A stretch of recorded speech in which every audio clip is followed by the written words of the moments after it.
You never get your miracle until you are desperate. Until you are sick and tired of being sick and tired of your situation, it will never change. Until you are sick and tired of being sick and tired, you will never do what it requires and what it takes for you to get your change. Say, I hear you.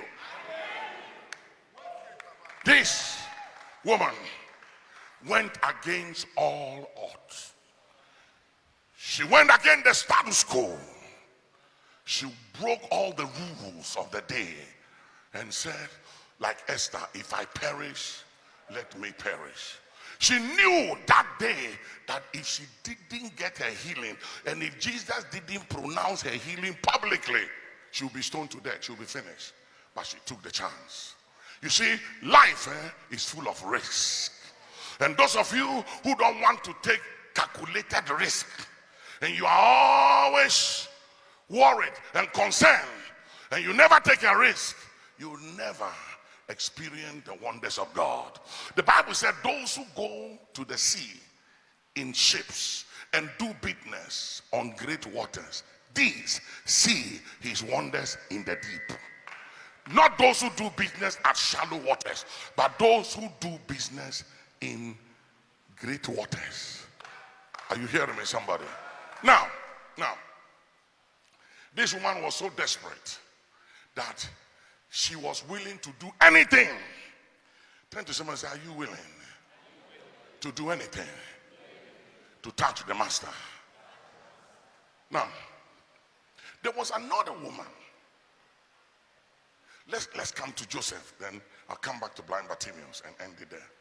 Joseph had been in prison for some years, and the cupbearer had a dream. Two of them had a dream, and Joseph interpreted their dream. And he said to the king's cupbearer, remember me when you are reinstated. And he forgot about Joseph. And God made sure that Joseph was not remembered. Because if Joseph was remembered, he wouldn't have become prince of Egypt. And he wouldn't have been given the position he was given, because at that time he was not needed.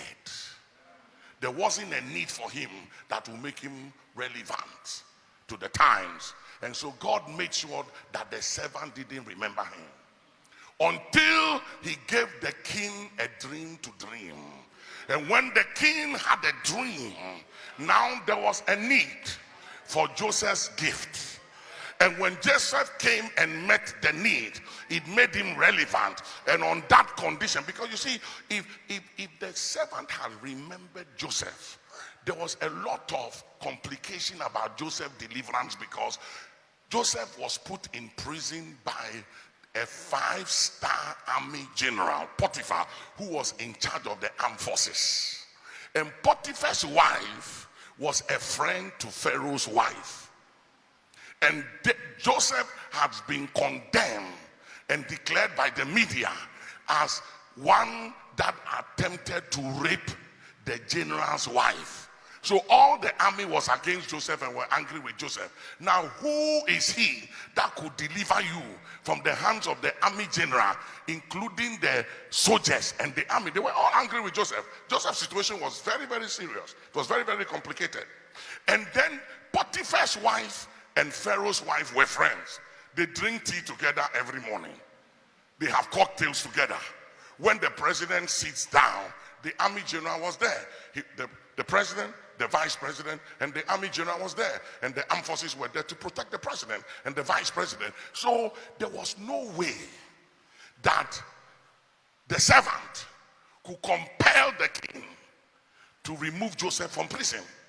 On the army commander's wife will say, Potiphar, have you heard that the king, Pharaoh, wants to set this slave who came to rape me? He wants to set him free. I don't understand what is wrong with the king.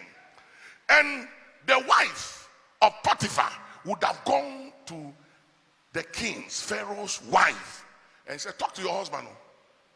Talk to your husband. The slave that came to rape me, I hear your husband wants to set him free. What is wrong with him? He's not an Egyptian. He's a Hebrew. He's a slave. Leave him to die in the prison. It would have become an issue for the king. But you see, God made him to have a dream.